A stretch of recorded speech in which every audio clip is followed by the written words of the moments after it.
Bismillahirrahmanirrahim. Assalamualaikum warahmatullahi wabarakatuh.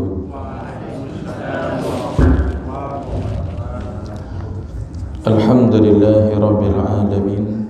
Wassalatu wassalamu ala asyrafil anbiya wal mursalin wa ala alihi wa sahabatihi ajma'in. Rabbi syrah li sadri wa yassir li amri wahlul 'uqdatam min lisani yafqahu qawli.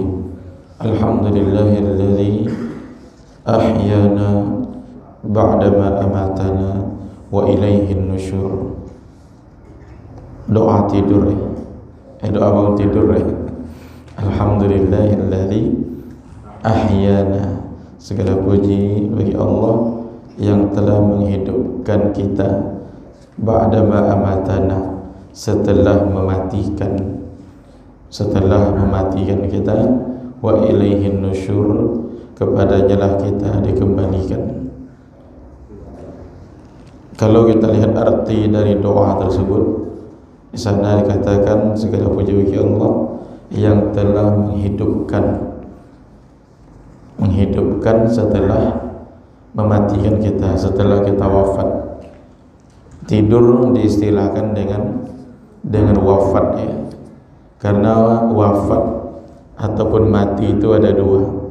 Pertama, wafat sughra, kematian kecil. Yang kedua, wafat kubra, kematian besar. Kematian kecil diistilahkan dengan tidur. Adapun kematian besar yaitu mati sesungguhnya. Makanya Nabi mengajarkan kita doa Alhamdulillahilladzi ahyana ba'dama amatana wa ilaihin nusyur. Di dalam surah Az-Zumar juga Az-Zumar dan Al-An'am.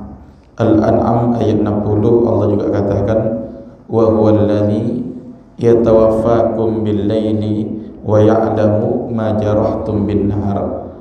Allah Subhanahu wa taala mewafatkan kalian di malam hari. Yatawaffakum bil-lail wa ya'lamu ma jarahtum bin-nahar, dan Allah mengetahui apa yang kalian kerjakan di siang hari.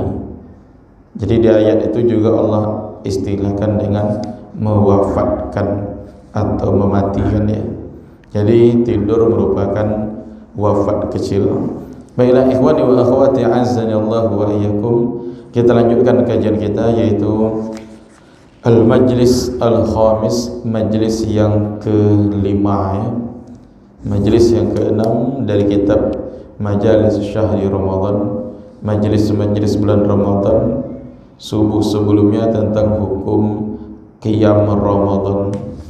Nah, pada kesempatan kali ini majlis yang kelima, fi fadli tilawatil Quran, tentang keutamaan membaca Al-Quran. Baiklah ikhwani wa akhwati azzani Allah wa iyyakum. Sebagaimana kita ketahui bahwa Ramadan dikenal dengan Syahrul Quran, bulan diturunkannya Al-Quran. Syahru Ramadan alladzi unzila fihi Al-Quran hudan linnasi wa bayyinatin minal huda wal furqan. Bulan Ramadan kata Allah adalah bulan yang diturunkannya Al-Quran. Hudan linnas, petunjuk bagi manusia, wa bayyinatin minal huda wal furqan, sebagai penjelasan ataupun keterangan dari hidayah dan Al-Furqan tersebut, yaitu pembeda antara al-haq dan al-batil. Ini surah Al-Baqarah 185. Al-Quran jadi diturunkan di bulan Ramadan, artinya pertama kali diturunkan kepada Rasulullah sallallahu alaihi wasallam. Al-Quran kata para ulama kalamullah, perkataan Allah. Kalamullah al-munazzal ala Rasulillah, yang diturunkan kepada Rasulullah sallallahu alaihi wasallam biwasitati Jibril, melalui perantara malaikat Jibril. Al-muta'abbad bitilawatihi, membaca Al-Quran merupakan ibadah. Jadi Al-Quran pertama kali yang perlu kita perhatikan merupakan kalamullah atau perkataan Allah ya. Perkataan Allah Subhanahu wa taala diturunkan kepada siapa? Diturunkan kepada Rasulullah sallallahu alaihi wasallam melalui perantara malaikat Jibril. Dan membaca Al-Quran merupakan ibadah. Di sini dikatakan ikhwani qala Allah taala. Allah Subhanahu wa taala berfirman, innal ladzina yatluna kitaballah. Sesungguhnya orang-orang yang membaca kitabullah yaitu Al-Quran, wa aqamus shalah, dan mendirikan salat, wa anfaqu mimma razaqnahum, mereka menginfakkan dari rezeki yang kami anugerahkan kepada mereka, sirra wa alaniyah, baik dengan sir itu artinya sembunyi-sembunyi, alaniyah dengan terang-terangan, yarjuna tijaratan lan tabur, mereka mengharapkan perdagangan ataupun perniagaan yang tidak akan merugi. Ini surah Fatir ayat 29. Di sini Allah katakan yaitu orang-orang yang membaca Al-Quran, yatluna kitaballah. Pertama membaca Al-Quran, yang kedua mendirikan salat, yang ketiga berinfak atau bersedekah. Di ayat ini Allah katakan sirra wa alaniyah.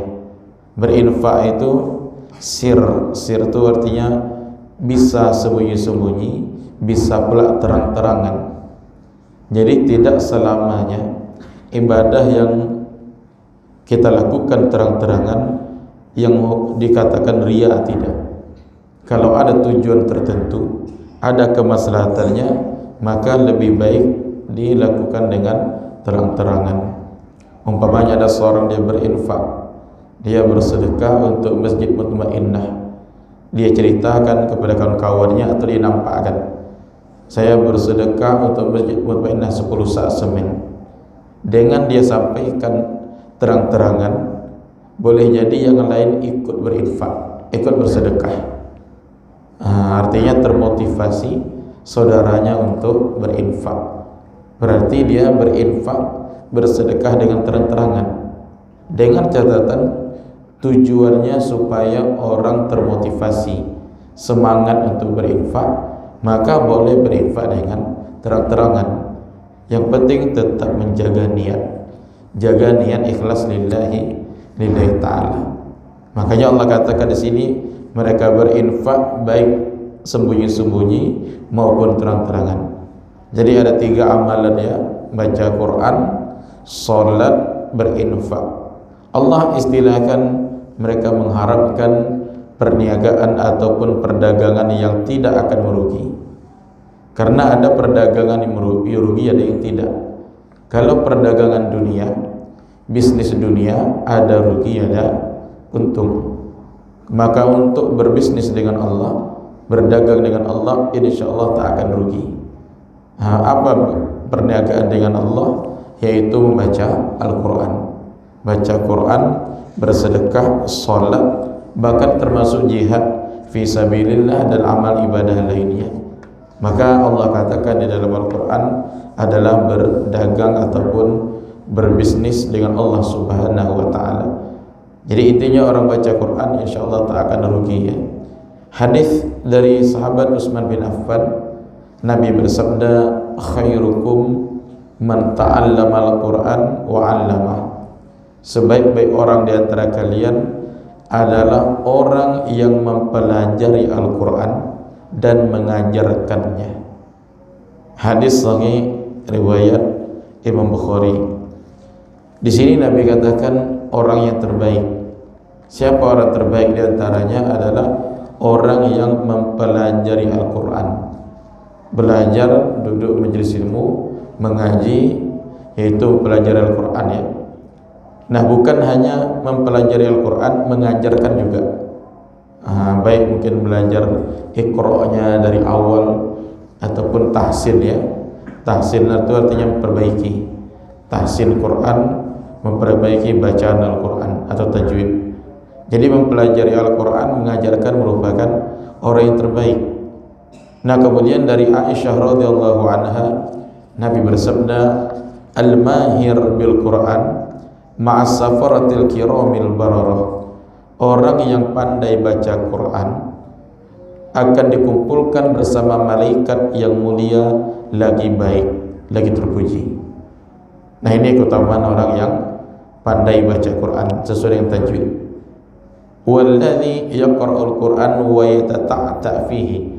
Dan orang yang membaca Al-Quran namun dia terbata-bata.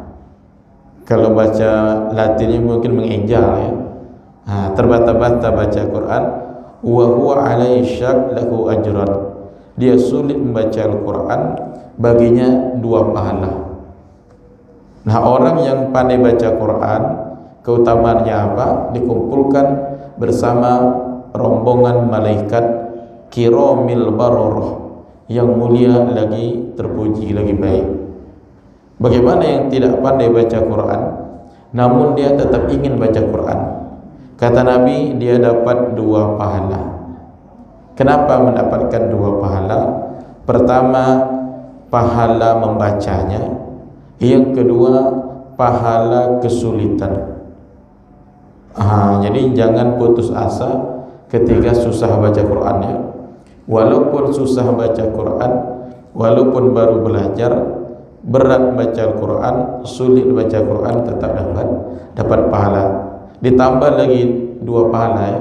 1 pahala kesulitan, 1 pahala membacanya.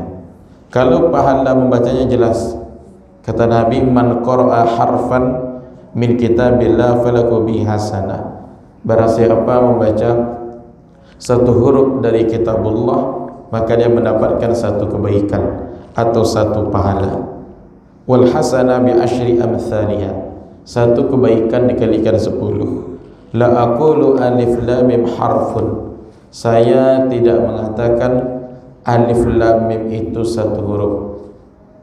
Akan tetapi kata Nabi, alif 1 huruf, lam 1 huruf, mim 1 huruf. Apa makna satu huruf di sini? Maknanya setiap huruf dapat pahala. 1 huruf dapat pahala 1 sampai 10 pahala. Kalikan saja lah ya. Alif lam mim dzalikal kitabu la raiba fihi hudal lil muttaqin. Itu baru 1-2 ayat. Atau Al-Fatihah ada. Al-Fatihah berapa huruf?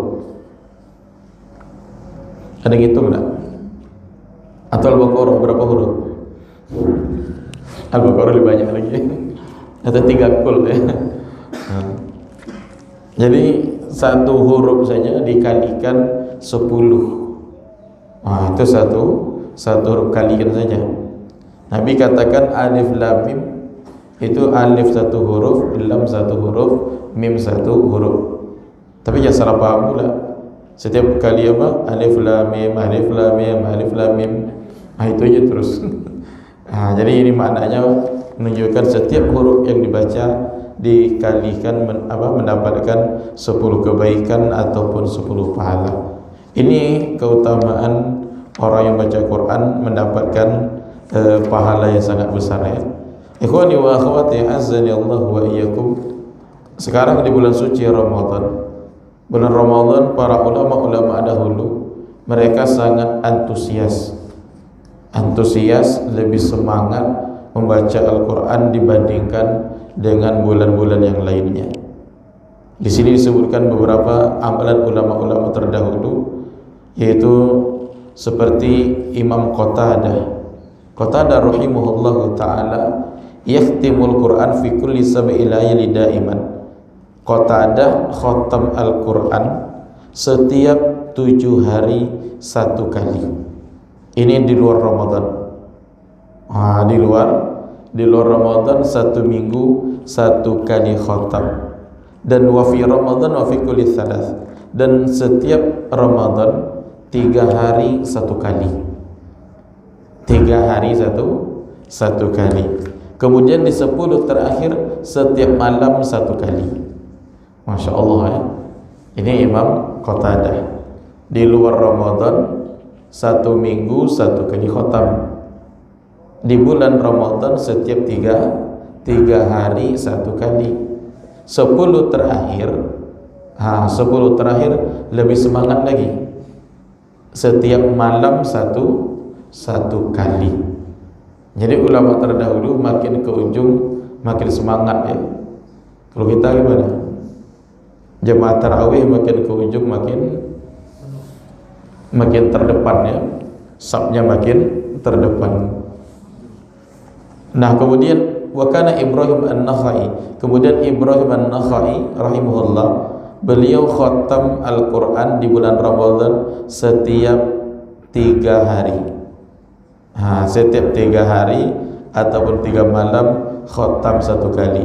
Di 10 terakhir setiap 2 malam 1 kali. Ini Ibrahim An-Nakhai. Kemudian Al-Aswad rahimahullah ta'ala, yang mana beliau setiap membaca Al-Quran setiap 2 malam khatam. Ini luar biasa. Nah, kemudian Imam Syafi'i, ini sering kita sampaikan ya. Imam Syafi'i beliau luar biasa, pemecah rekor. Beliau khatam Al-Quran di bulan Ramadan sebanyak sittina khatmah, sebanyak 60 kali khatam. Berapa kali? 60 kali khatam. Berarti 1 hari 2 kali. Siang 1 kali, malam 1 kali. Ada yang bisa enggak? Ada yang bisa enggak 2 kali khatam 1 hari? Ini luar biasa ya. Jadi siang 1 kali khatam, malam satu kali. Sering kita sampaikan ulama-ulama terdahulu, kebanyakan mereka hafiz Quran. Umur 7 tahun atau maksimal 10 tahun mereka sudah hafal Quran. Itu ulama-ulama terdahulu. Sehingga Al-Quran benar-benar di luar kepala. Kalau kita juga di luar kepala, tak ada yang dalamnya. Jadi istilahnya ulama-ulama terdahulu adalah Al-Quran berjalan, karena memang Al-Quran di kepala mereka semua. Kalau kita mungkin yang pasti di dalam kepala 3 kul ya, Al-Fatihah 3 kul, atau juz amma atau Wadduha sampai An-Nas. Jadi ulama-ulama terdahulu Masya Allah, mereka sangat perhatian terhadap Al-Quran, sehingga di bulan suci Ramadan mereka sangat antusias untuk membaca Al-Quran. Apa sebab? Di antara antusias mereka karena Ramadan adalah syahrul Quran, bulan diturunkannya Al-Quran. Begitu juga Rasulullah SAW dahulu senantiasa khatam Al-Quran bersama malaikat Jibril di bulan suci Ramadan. Ikhwani wa akhwati, azanillahu wa iyyakum. Kita cukup sampai sini, semoga bermanfaat. Sebagai kesimpulan adalah kita semangat membaca Al-Quran ya, karena insyaallah kata Nabi, iqra'ul Quran fa innahu ya'ti yaumal qiyamah syafi'an li ashabi. Bacalah Al-Quran karena nanti Al-Quran akan datang di hari kiamat, memberikan syafaat bagi orang yang membacanya. Semoga Allah Subhanahu wa taala jadikan kita ahli Quran. Allah rahmati kita dengan Al-Quran. Amin ya rabbal alamin. Wassallallahu ala nabiyyina Muhammad wa ala alihi wa sahbihi wasallam. Subhanaka Allahumma wa bihamdik, asyhadu an la ilaha illa anta, astaghfiruka wa atubu ilaik. Assalamualaikum warahmatullahi wabarakatuh.